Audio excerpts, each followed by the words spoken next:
Hey guys, it's Yoshi Shiraki again, and I wanted to share another haircut with you. This happens to be a how to fade the hairline video, how to scissor overcomb video. Basically, it happens to be a men's haircut. Not that you couldn't scissor overcomb and fade a short women's haircut, this just happens to be a men's haircut. What we did is we went in and we did some square layers in through the top, and then we texturized through the top to give it a cool, chunky feel. We also went in and layered through the sides and the back to remove the weight, and then we finished it off with some scissor overcombing, fine-tuning that particular haircut. I didn't want any hard lines in this haircut, so we also finished it off by fading out a very natural faded hairline.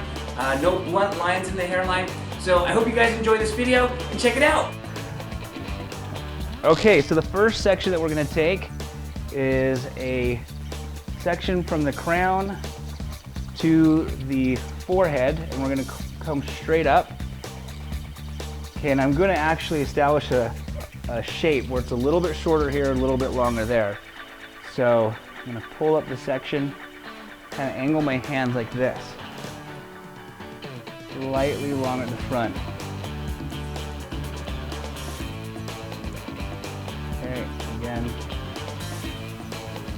working my way towards the forehead.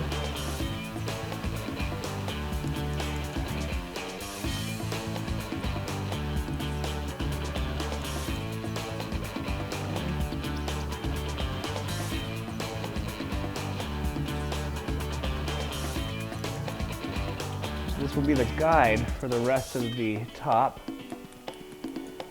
Okay, once I've established this guide right here, then I'm going to actually take sections across the top of the head. And you will see that this section right here is the section that we just cut.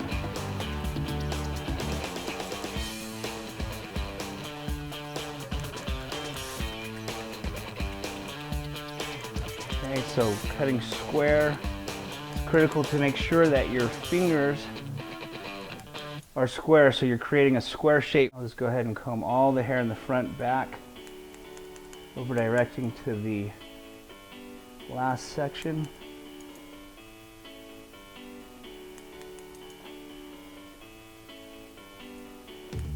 So right here, just above the ear, I'm going to take a clean section. Again, we want to make sure that we are cutting a square line, so from the ceiling to the floor, straight up and down. Okay, working our way up to the temple area.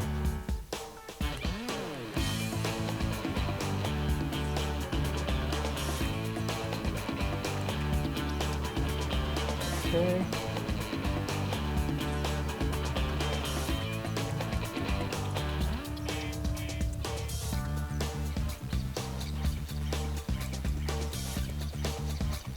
Again, be sure that you keep the line and the shape square. Okay, so now from the ear, we're going to work our way to the back center.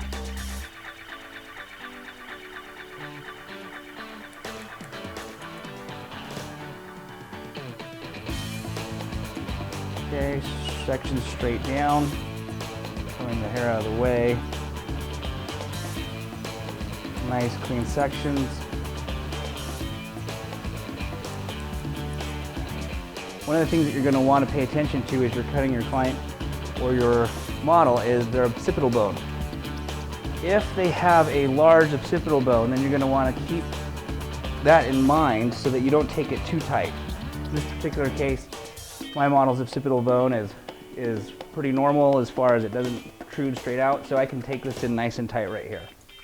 So as you're working your way around, if you do have someone whose occipital bone sticks too far out, you're going to want to start to over-direct this way to keep the length here. Okay, in this particular case, we're not going to over-direct too much, just to the previous section. Coming straight out. What you don't want to create is a shape where it's tight at the neck, short at the crown, and then sticks out this way because their occipital bone sticks out. So we want to keep a nice fluid straight square shape and not a triangular shape.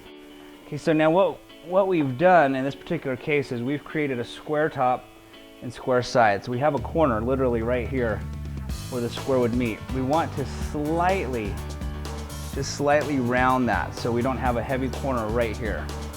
So we'll go ahead and do that. So you can literally see this corner right there that we just created. That's from pulling square this way, pulling square this way, to get a slight round, or a slight corner right there. And now I'll start to go through and clean up through the scissor overcomb.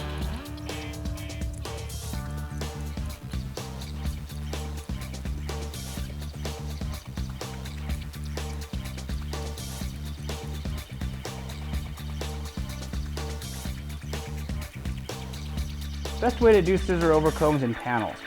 One panel here, 2, 3, 4.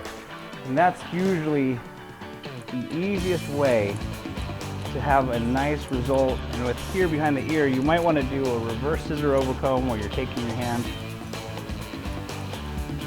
and rather than coming in this way due to the ear, you come in from behind the ear.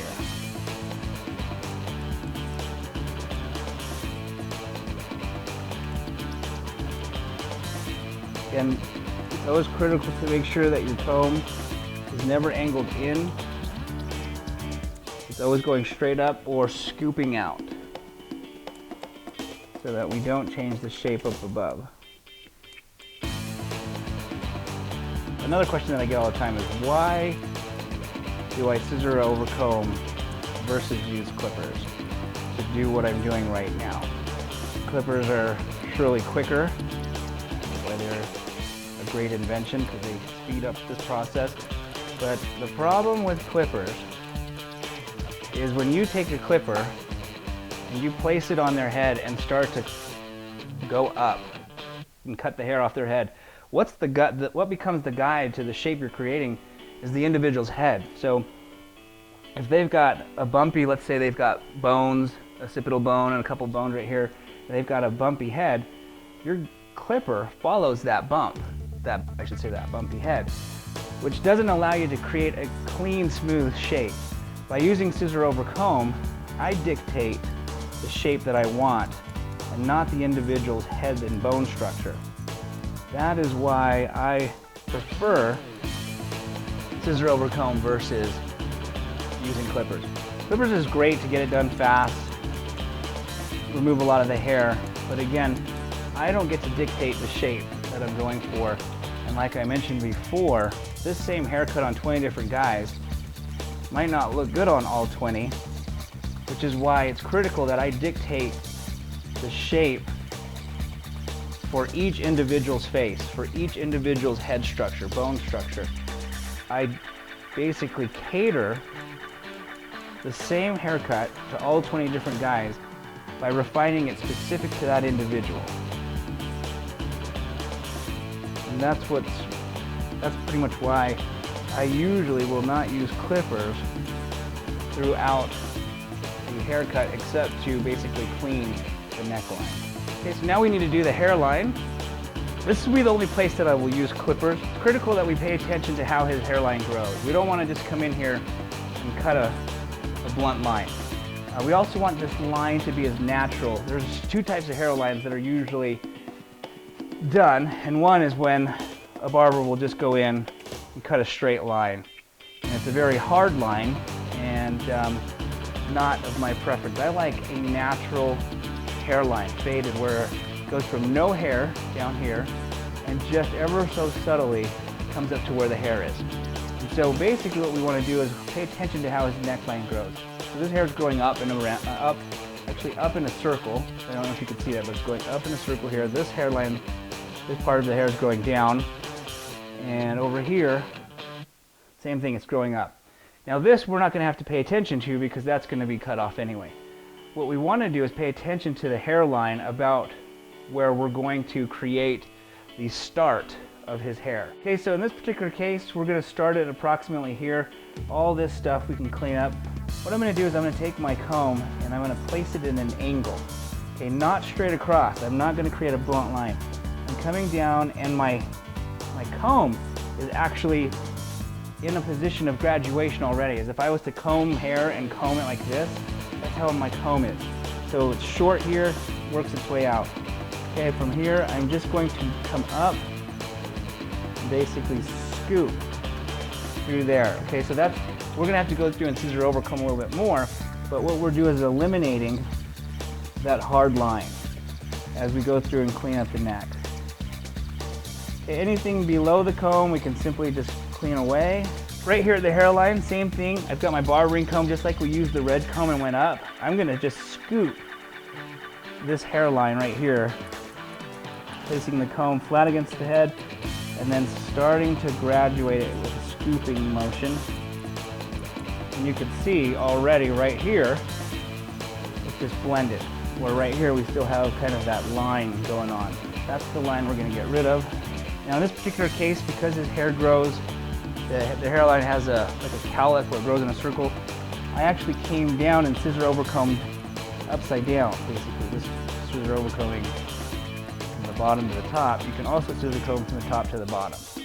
Okay, so you just have to basically pay attention to the hair growth pattern in the hairline. So as you can see, scissor overcombing can be done in every direction. We started originally by scissor overcombing from down to up. Now we're scissor overcombing sideways across the head right here. And you can start to see how it just fades down into the neck.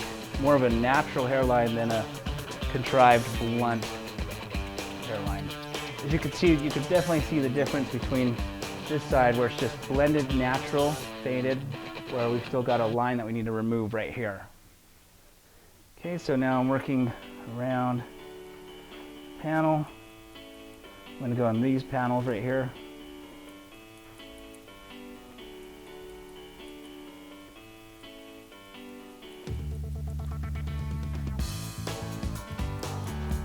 Just being aware of how the hair grows. The next panel.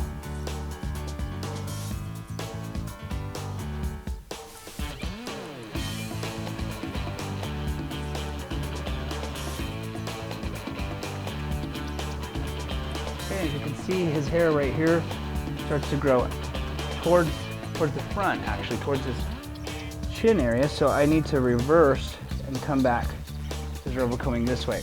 I can do that from above, should be from here. And I can also do it from below, but turning my hand around from here. So it's just a matter of switching your hand different direction. This would be flat against his skin.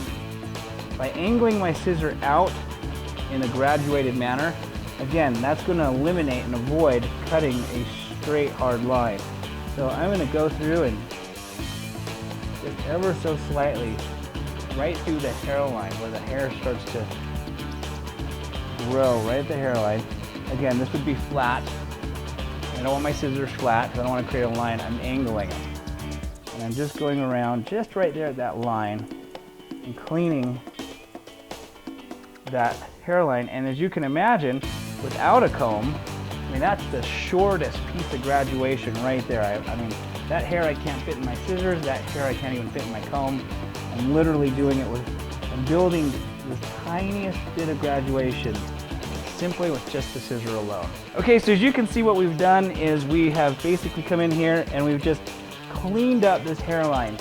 You can, before where there was an actual line, you can now see it's pretty much faded and we've got a natural blended hairline where it basically goes from just basically his skin, works up into the very faded graduated outline and obviously up into the top. Also squaring out these layers. Basically the squared layers that we did all the way across removed a lot of the weight. Then we went into the scissor overcombing, basically refining, and as you can see, became very visual from that point, a lot like sculpting. And just in closing, as far as putting the pomade into it, I just went through, kind of took the pomade into my hands and then just would go in and do some twisting motion to create that chunky effect.